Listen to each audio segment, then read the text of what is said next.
Бирөөнүн жашоосуна кызыкпай эле койгула. Бирөөнүн жашоосу анын жашоосу. Бирөө машина алыптыр. Бирөө үй салыптыр. Бирөө аял алыптыр. Бирөө балалуу болуптур. Бирөө эс алып жүрүптүр. Бирок сен эмессиң.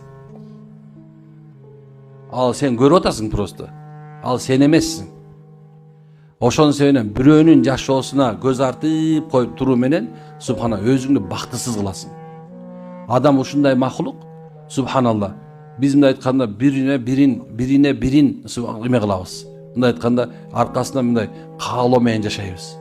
Сенде ошо болбой кала турган болсо, мынекен бактысыз болосуң. Ошол себебинен мынекен азыр мына баргылачы мына араңарда баарыңар ушул жерде турган эркектер отурат, сыртта да аялдар отурат эми.